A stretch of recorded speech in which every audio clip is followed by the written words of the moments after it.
of watching the trades, seeing where they're at, getting a general idea. Call it setting my bait. I love setting buy stops and sell stops. Once I learned how to use these in relationship to Fibonacci pivots, it really made my life easier. And I didn't have to think about a lot. Heath, you'd asked yesterday about going back in the past and closing some of those out. If you want, you can. It won't hurt. Like I went back and closed some from a couple of weeks back that I'd set, and I just closed them out. I also had a couple of them that hit because price ran through those zones, and it opened up and it added several more hundreds of dollars into my deal, because I know price is going to run through these zones over and over and over and over again.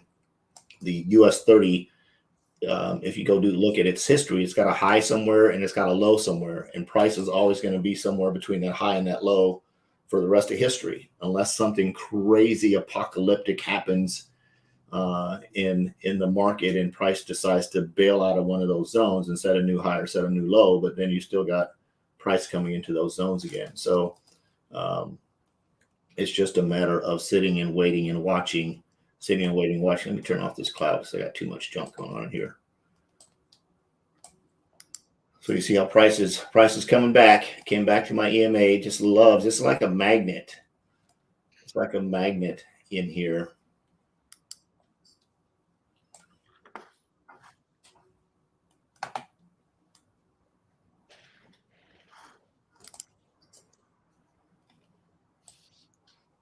It's just like a magnet. Always comes back to this zone. And we'll see what happens here. See what time we got. 8:27. Let me get my finger on the trigger here. This is where you got to be really, really fast. It may not manipulate as much this morning as it did yesterday, simply because yesterday was crazy and probably created some hangovers, some trading hangovers for some people. Man, this was a good move this morning. This is really, really nice in here. Some huge moves, huge spikes on candles. Some people just probably got jacked. Yeah, this is a nice move here this morning too. Sitting and waiting.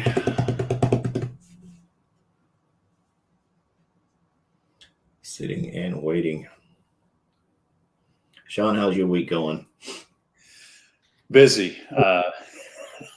Good busy, but haven't had a whole lot of time to dive into this. I appreciate you doing this live like this. It's great. I'm just trying to get my setups correct on this charting. The pivot, I'm struggling finding the same one that you've got as far as the Fibonacci stuff. Yeah, so I was hearing one thing and I was answering something else. So when you open up your Fibonacci pivot standard and you click on your little gear icon, I think I dropped a screenshot of that into the chat. You just flip it, you switch it to Fibonacci. I think Fibonacci daily and 10. I think is how I have it set up. I don't remember what my little image was in there. Gotcha. Just click on the gear on the pivots right here. Click on this little gear and open it up and go to Fibonacci daily 10 and check off which boxes you want. I put labels on the right. And you said that was Fibonacci pivot standard under this this big list. Yep. Okay. Yep. Yeah, and that's where I was. I heard Fibonacci pivot standard. Then you've got to go in and change that to the settings that I just showed you. Okay. Yeah, I've got that screenshot. I just need to find the right one on this big list of indicators. And where we going? Here we go. On those indicators, it was pivot point standard, and then you hit that gear icon, and you can change it from standard or Fibonacci, and then change the rest of it. Yay! Right. Look at that. All right. There you go. It's going to come back the other direction, so make sure you catch that profit when you can. 6:30.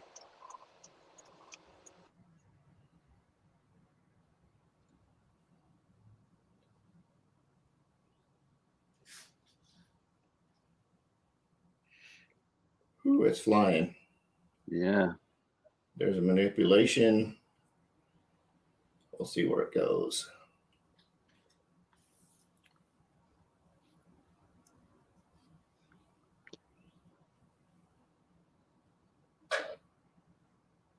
Congrats.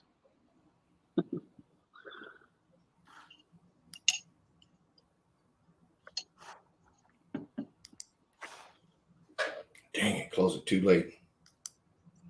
It's okay.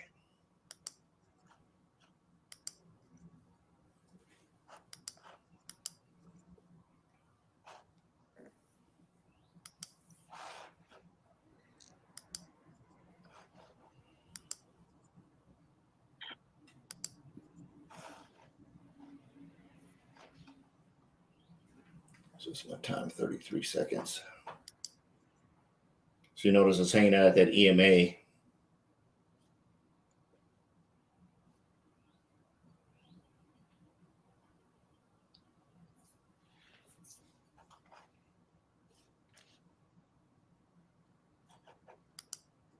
Sometimes on these, you just have to wait a second for it to calm down to see where it's going to go.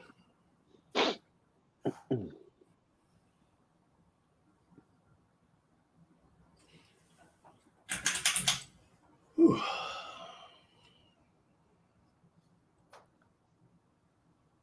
Wow.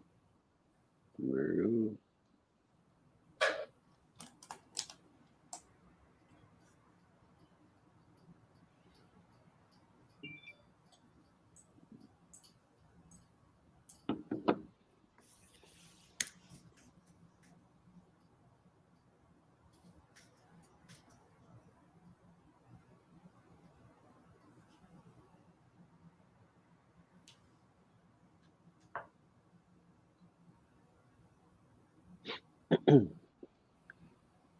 This looks like a liquidity grab for coming back for the sells. Yeah, it's always going to come back one way or another, and it's just watching the dance. And sometimes it'll be so when if you do end up with a trade that's in drawdown, and you've hit an open and it's just sort of sitting in drawdown, find out where you opened it, go past that point a little bit, and just hit a modify and go past that point a little bit and set your take profit. So when it does come back through that zone, you don't have to sit here and watch it all day, right? It'll automatically close with a profit. So you can always just go back in and modify it to make sure it hits. It's going to come back. It's always going to come back to your zone. So you might end up in a drawdown because of something like this for a while. It's going to come back down through here. It just will. Even if it takes way the heck off up here, it's going to come back down through here. Now you got to look at, how much room you have. So there's a big candle there. It's coming back the other direction. We got 5 seconds.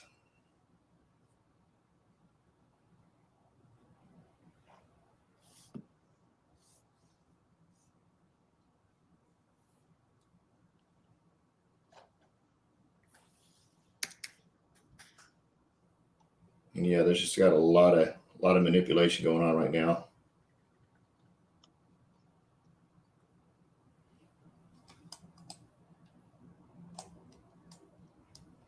$32, $9, $10.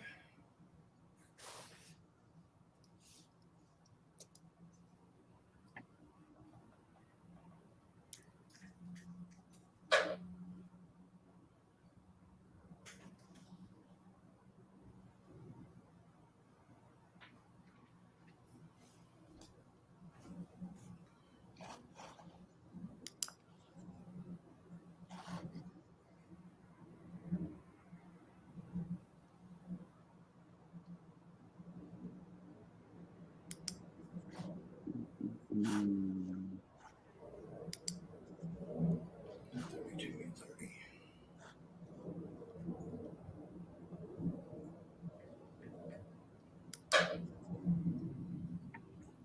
I'm just setting some take profits on some of these I executed. That one.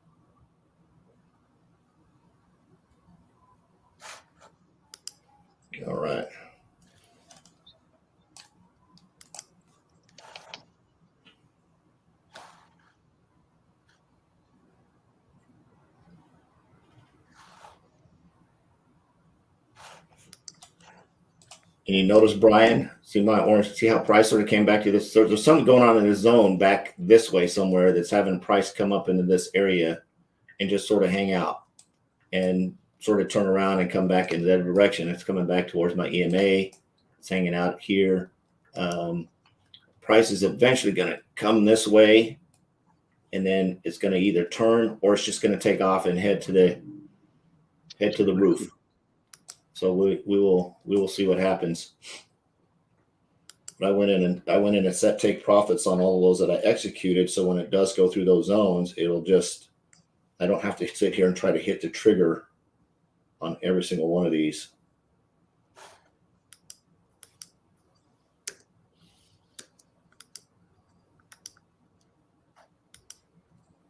And of course I can just sit here and wait. And if they do hit blue on my phone, I'll go ahead and close them out.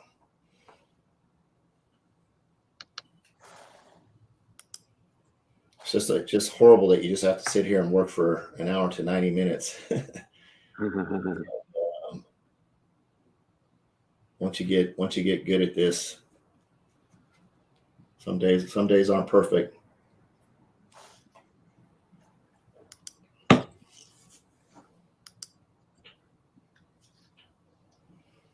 But the cool thing about it is once you grow your account to a point where it's big enough, you can allow for a lot more drawdown on some trades, especially if you watch this and you pay attention and you set yourself up for those take profits. So when it does turn around and come back through the zone, it's automatically going to hit that profit zone.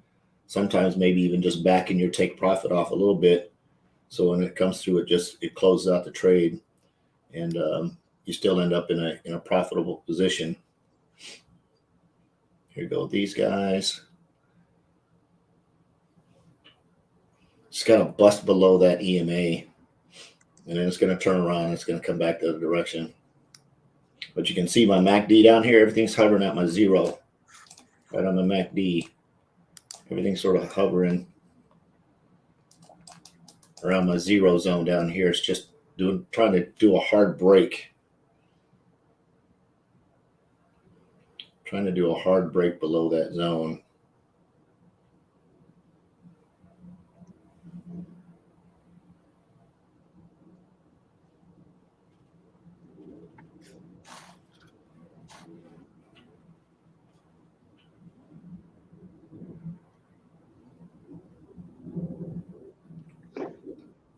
Just having issues.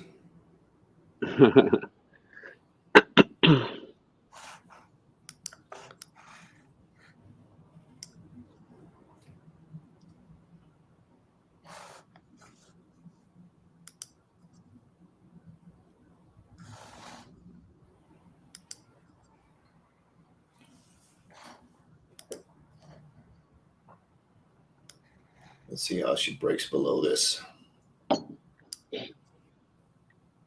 And like I said, I was telling Heath yesterday, it's practice. You really got to just come out and get your demo account out, set this stuff up, put your notes on the chart, and see what happens. If you set this sell stop bait up yesterday, like I said, and you put your notes on here, I know I set it at 8 o'clock here.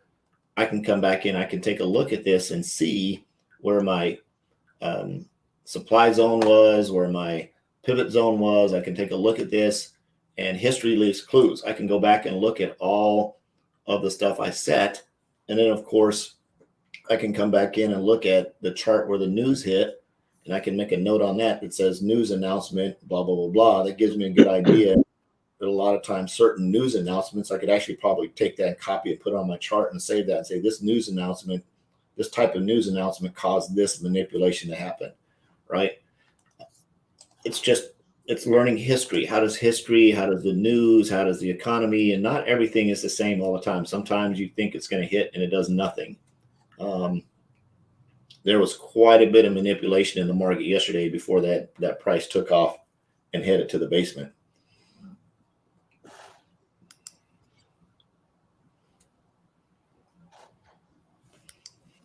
So it's just a matter of hanging out. if you do have some open trades that are hanging that you open, go in and set your, go in and hit the modify button, hit your take profit. So it comes back through that zone. It automatically will just take profit for you.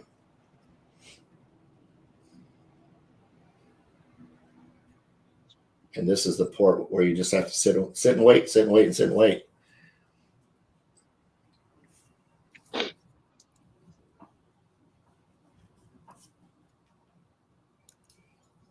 And I'm not going to be able to hang too much longer with you guys. I've got a call at 9 o'clock. I got to get ready for. And then right after that, I got to jump in my GCU call, and I got another call right after that. So got a lot going on this morning. Got a couple of coaching calls. It's going to be a busy morning today. So it's all fun. And hopefully in the midst of that, be able to make a few dollars today too. So we will see what happens.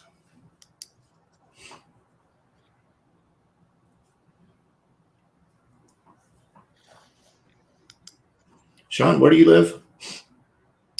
I am in Lexington, South Carolina now. Oh, yeah. That's right. Yeah. Yep.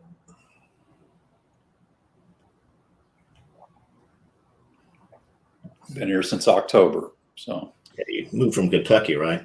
Yep, from Lexington, Kentucky to Lexington, South Carolina. Awesome. You don't have to change too much on your address.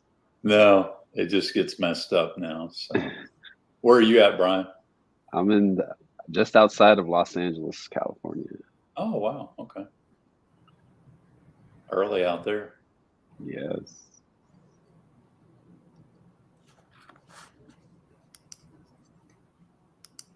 Yeah, I never really lived in the Los Angeles area. I lived in the San Francisco Bay Area for a long time.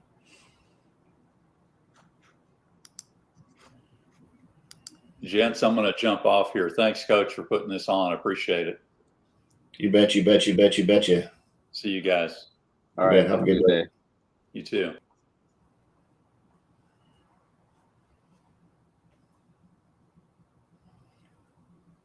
Yeah, one of the trades closed for $56.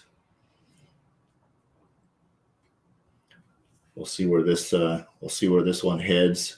And it really is when you open a trade, especially when you're scalping like this, when you open your trade, whether you've got a buy or sell set, go in and modify it to hit a take profit just above where you hit it. So at least you're going to walk away with some dollars. You don't have to worry about sitting here watching all day. And of course, if you carry your phone around with you, if it does hit the blue, just hit the close button and take the money and run, right?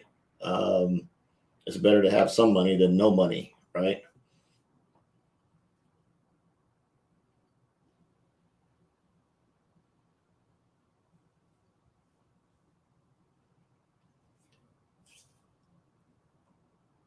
Fun day. See how it's coming up to that, Brian, that EMA, and just bouncing and hanging and bouncing and hanging.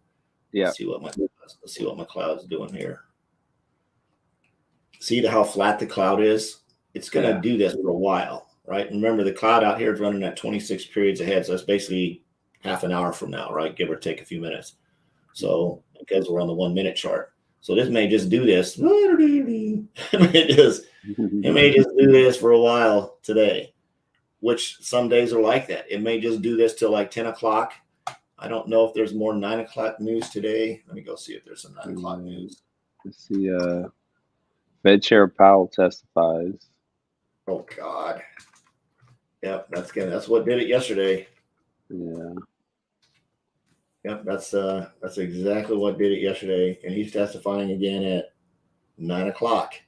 So stand by, because that's exactly what caused the market to go wackadoodle yesterday. And there goes that trade.